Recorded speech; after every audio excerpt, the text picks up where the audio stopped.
it's hard. It's pretty hard pressed to get me to come back to the East Coast to hunt, because after you come hunting out west, it's just a totally different beast.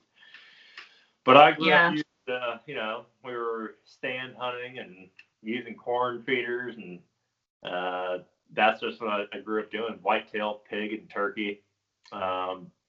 Joined the military at 22 and didn't do any hunting for the next 4 years. So I went to Okinawa, Japan for a bit, and then I was deprived of my outdoor experiences while I was in my first 4 years in the military. So when I got to choose my next duty station, I was like, somewhere where I can go hunting, 100%. I need to hunt.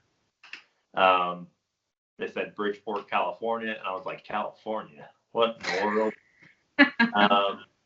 But it actually turned out really amazing. So, that part of California, I will give it, is pretty spectacular. That small town that I'm talking about specifically.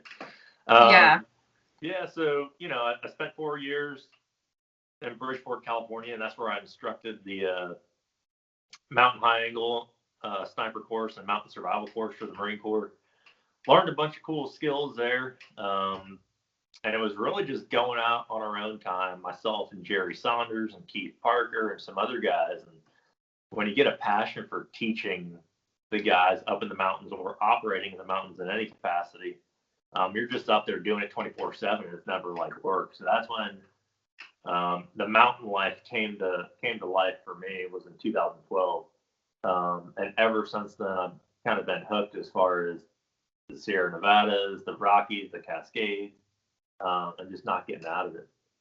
I left that duty station in 2016, went to Camp Virginia, North Carolina for 2 years, got discharged from the military because of my hearing. Couldn't be a recon Marine anymore. So I decided to get out. I started my own business, teaching military and law enforcement sniper courses mostly. And it was just hunting all in my free time. And what I found, and then, I started working for a ranch in Tibet, Colorado called Branded Rock Canyon. And it's a luxury 5-star ranch. And we teach, we do hunter courses, preparing hunters for those Marco Polo hunts, ibex hunts, those steep, steep terrain, mountainous, cold weather hunts, which has been awesome. It's been a total amazing experience for me to be able to go to a place like that and teach people how to shoot long range, and some of the other skill sets that go into hunting. Because, as you guys know, taking the shot is the smallest portion of hunting. It's 2% of your job. When it comes down to that 2%, is the whole point of it's the whole purpose, right? So I do that now, and then I was asked to put in some footage for a loan to try out for it. They contacted me, and I was like, yeah, absolutely, I love that show. I watch it all the time. I'm a diehard fan of it because it's such a realistic show. And I went to New York, I competed, I tried out, and I was humbled whenever they're like, hey, we want you on it. And I was like, nice. That was pretty exciting to be able to go out there, not to be on TV, but to be able to have that experience and immerse yourself in that situation. That's something I'll probably never get again,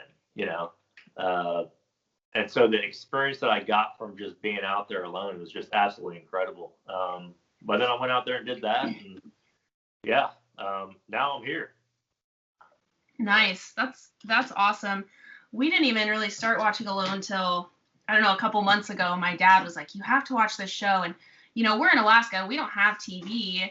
We hardly have internet that works. And so when he told us about Alone, I was like, well, is it realistic? And he's like, yeah, they're filming themselves. They don't have a camera crew there. It's real. And so we started streaming it on our phones with every bit of internet that we had. And I think we watched the first season and then jumped right to the 7th because your guys was airing just a few months ago, And from there we are hooked. Like, our kids love it. They're always like, let's watch Alone. Yeah. So We just like, because it's real. So much of TV is fake and produced and stuff, and all the hunting shows, But it was like, there's no way you could be up there and be faking it. It looks real. Even if you wanted to go out there and you wanted to try and make yourself look like a king and only film the good stuff, that's not even an option. I mean, you sign contracts on how much you're going to film. Like, there's a lot of behind the scenes stuff that you don't know, but like, it is as real as it gets and then some, because filming, man, that's a lot of work. Having to set up all these cameras, and when you may be the best hunter in the world, and you say squirrel hunter in the world, and you go out there to shoot squirrels, you got to set up your damn cameras.